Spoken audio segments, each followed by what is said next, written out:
The coffee Special shop delivery! was chaos that No Tuesday way, you morning. brought burgers? Espresso machines hissing, This babies is crying, amazing! someone's phone blaring an off-key ringtone. Maya pressed her fingers to her temples, wondering if her headache could actually crack her skull open.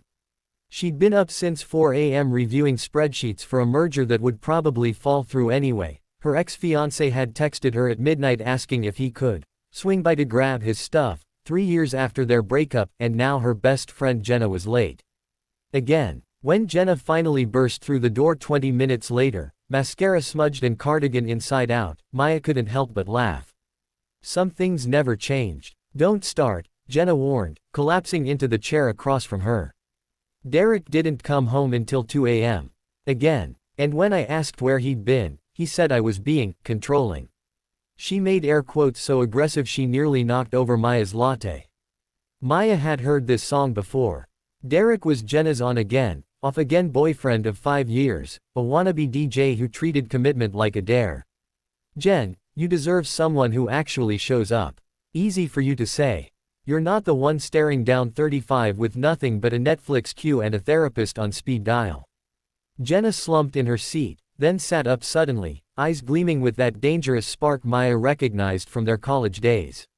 You know what? I'm done waiting for the perfect guy. I'm officially lowering my standards to, has a pulse and remembers my birthday. That's the spirit, Maya said dryly. I'm serious. Next decent guy the first meet, I'm locking it down. Jenna glanced toward the door as a gust of October wind rattled it open. In fact, you know what? I'll marry the first man who walks through that door. Watch me. Maya snorted into her coffee. Right. What if it's someone's grandfather? Or a teenager? Then I'll have excellent retirement benefits or really awkward prom photos. I'm flexible. They both dissolved into laughter, the kind that makes your stomach hurt and your problems feel temporarily small. It felt good. Maya couldn't remember the last time she'd laughed like this, really laughed, not the polite chuckle she deployed in boardrooms or the brittle sound she made when her mother asked why she was still single. The door chimed again. Both women glanced up reflexively. A man stood in the doorway, and time seemed to hiccup. He wasn't movie star handsome. His brown hair was slightly too long and definitely in need of a comb. His jacket had a small tear at the shoulder, and exhaustion had carved shadows under his eyes. But there was something about the way he held the door open, looking back at the small girl clutching his hand, that made Maya's breath catch. The little girl couldn't have been more than 5, all wild curls and mismatched socks, one striped, one polka-dotted. She was crying softly, her face blotchy and red. I know, sweetheart, the man said, his voice gentle as he knelt to her level, completely blocking the doorway. I know you miss her. I miss her too. The girl hiccuped. But why can't mommy come back? Just for my birthday. Maya's heart cracked clean open. She watched the man's face contort with a pain so raw it felt intrusive to witness. He pulled his daughter close, pressing his lips to the top of her head. Remember what we talked about. Mommy's in heaven now, and she can't come back. But she's always watching over you, princess. Always. Behind the counter, the barista had stopped making drinks. 2 college students in the corner had paused their conversation. The whole coffee shop seemed to be holding its breath. The man finally noticed the crowd of witnesses to his private moment. His ears went red, but he didn't rush the little girl. Instead, he pulled a crumpled tissue from his pocket and gently wiped her face. How about this? We'll get you a hot chocolate with extra marshmallows, and then we'll go to the craft store and get everything we need to make a birthday card for mommy. We can fly it on a balloon, send it right up to heaven. What do you think? The girl nodded, rubbing her eyes. With glitter. So much glitter they'll be able to see it from space. A smile, small but real, crept across the child's face. The man stood, keeping her hand firmly in his, and finally stepped fully into the cafe. Jenna had gone absolutely still. Her joke from 2 minutes ago hung in the air between them like a ghost.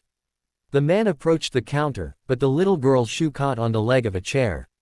She stumbled, and her father's coffee order died on his lips as he caught her. The momentum sent them both careening toward Maya and Jenna's table. Maya jumped up, steadying the man's elbow. Whoa, careful there. I'm so sorry, he said, flustered. Sophie, honey, you okay? Sophie nodded, but she was staring at Maya with those enormous, curious eyes that only children have.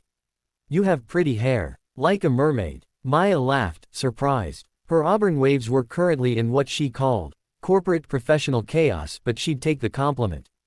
Thank you. I like your socks. Very fashion-forward. Sophie looked down at her feet, seeming to notice the mismatch for the first time. Daddy dressed me today. He's not good at matching. Hey now, the man protested, but he was smiling, a tired, genuine smile that transformed his whole face. I got you dressed in under 10 minutes. That's a record. The bar is literally on the floor, Jenna murmured to Maya, but there was something soft in her expression. The man glanced at their table, finally processing that he'd nearly bulldozed two strangers. Really, I'm sorry. We're kind of a disaster today. He paused. Actually, most days. Don't worry about it, Maya said. Something made her add, sounds like you're dealing with a lot. His smile faltered, and she immediately regretted saying anything. But Sophie piped up, it's Mommy's birthday tomorrow. She died when I was 3. I'm 5 now. The matter-of-fact way she said it was somehow more devastating than tears. The man, mid-30s, Maya guessed, though grief had probably aged him, closed his eyes briefly. Sophie's very direct, he said. Honest, Maya corrected. That's a good thing. She crouched down to Sophie's level. I bet your mommy was amazing. She was the best mommy in the whole world, Sophie said with absolute certainty. She made really good pancakes, and she sang me songs, and she always knew when I was sad even when I didn't say. Her lower lip trembled. I don't want to forget her voice.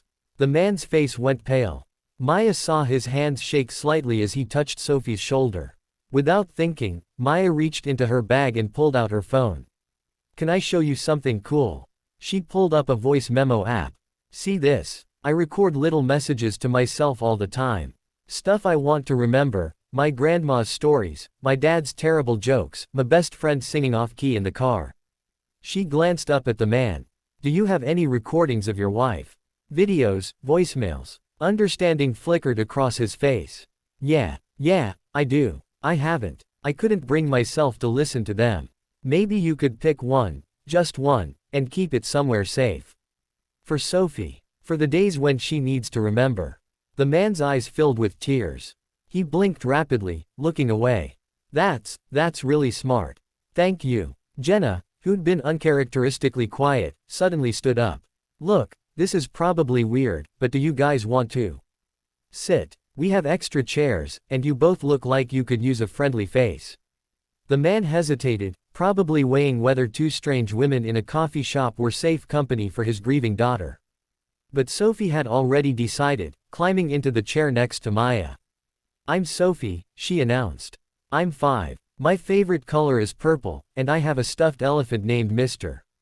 Pickles. I'm Maya. I'm 33, my favorite color is green, and I had a stuffed rabbit named Chairman Fluff when I was your age. Sophie giggled. That's a funny name. The man sat down slowly, like someone who wasn't used to accepting kindness. I'm Owen. And I promise we're not usually this much of a mess. Everyone's a mess, Jenna said, signaling the barista. Some of us are just better at hiding it. 4 hot chocolates, please. Extra marshmallows on 2 of them. What followed was one of the strangest, most unexpected hours of Maya's life. Owen was a high school English teacher who'd been widowed for 2 years. His wife, Claire, had died from complications during what should have been a routine surgery. He'd been teaching full-time while raising Sophie alone, relying on a rotating cast of neighbors and his sister when she could make the drive from Pittsburgh. My family keeps telling me I should start dating again, Owen said, staring into his hot chocolate. Like I can just replace her. Like there's a Claire-shaped hole I can fill with someone else. That's ridiculous, Maya said firmly. You don't replace people you love. You learn to carry them differently. Owen looked at her like she'd just handed him something precious he'd thought was lost forever. Sophie, meanwhile, had discovered that Jenna could make balloon animals out of straw wrappers and was completely entranced. Can you make a giraffe?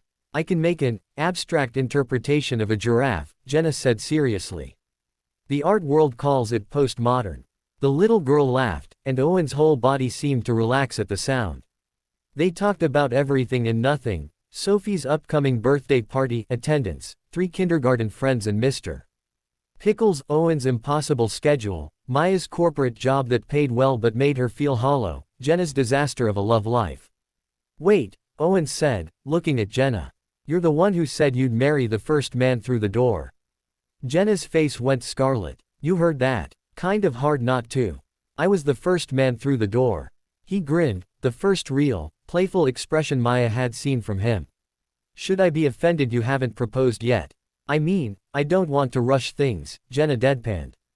We've only known each other 45 minutes. Sophie looked confused. But Daddy, you loved Mommy. You can't marry someone else. The table went quiet. Owen reached over and tucked a curl behind his daughter's ear. You're right, sweetheart. I did love Mommy. I still do. And nobody could ever be Mommy. He glanced at Maya and Jenna. But Mommy would want us to have friends. She'd want us to let good people into our lives. Don't you think? Sophie considered this with the gravity of a Supreme Court justice. I think Mommy would like Maya and Jenna. Especially the giraffe. Postmodern giraffe, Jenna corrected. When they finally stood to leave, Sophie wrapped her arms around Maya's legs in an unexpected hug. Thank you for being nice to us. Maya's eyes burned. Thank you for letting us be part of your day. Owen handed Maya his phone. This is crazy, but, could I have your number? Not for dating, he added quickly. Just, it's been a long time since Sophie's seen me talk to anyone besides family and teachers. It would be nice to know there are kind people out there. Maya entered her number. On impulse, she added Jenna's too. As they watched Owen and Sophie walk out, hand in hand, Jenna leaned against Maya's shoulder. I was joking about marrying the first guy through the door. I know. But I wasn't joking about being tired of waiting for perfect. Jenna's voice was quiet. That man, he's drowning. Did you see his shoes? Held together with duct tape. He's teaching full-time, raising a kid alone, planning a birthday party for his dead wife, and he still took the time to make his daughter smile. Maya nodded, unable to speak past the lump in her throat. Her phone buzzed. A text from an unknown number. Sophie wants you to know that Mr. Pickles says thank you too, Owen. Below it, a photo, Sophie in their car, holding up a gray stuffed elephant, both of them grinning. Maya showed Jenna, who smiled. You should text back. And say what? That you'd love to help with the birthday card. The one they're sending to heaven. Maya's fingers hovered over the screen. She thought about all the careful dating app profiles she'd reviewed and rejected, all the strategic coffee dates that felt like job interviews. She thought about her empty apartment and Jenna's terrible boyfriend and Owen's duct-taped shoes and Sophie's mismatched socks. She typed, Mr. Pickles is very welcome, and I happen to be an expert at cards with excessive glitter. If you need backup tomorrow, I'm available. The response came 30 seconds later, we could use all the backup we can get. 2 p.m. at Crafty Corner on 5th. Jenna squeezed Maya's hand as she typed back, it's a date. A friend date. With glitter. 3 months later, Maya's apartment was covered in Sophie's artwork, mostly purple unicorns and postmodern giraffes. Owen's shoes were still duct-taped, but now Maya knew it was because he'd spent his shoe budget on new books for his classroom. Jenna had finally dumped Derek and started taking pottery classes where, she reported, everyone is covered in clay and no one expects me to be anything but a beautiful disaster. And on what would have been Claire's birthday, the three of them stood in a park with Sophie, releasing a glitter-covered card tied to a purple balloon. Sophie had written, I love you Mommy, in her careful 5-year-old scrawl. Owen had added a note too, though he wouldn't say what it said.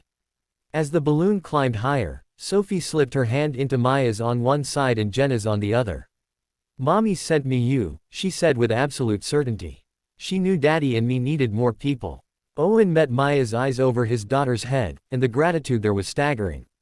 Maya had walked into that coffee shop looking for caffeine and sympathy. She'd found something else entirely, proof that sometimes the best things in life aren't planned or perfect or even asked for. Sometimes they walk through a door at exactly the right moment, crying and disheveled and desperately in need of marshmallows. Sometimes love doesn't look like fireworks. Sometimes it looks like glitter-covered fingers and mismatched socks and the quiet courage of showing up, day after day, for the people who need you. Jenna had been joking when she said she'd marry the first man through the door. But she hadn't been wrong about being tired of waiting for perfect. Perfect, they'd all learned, was overrated. Showing up was everything.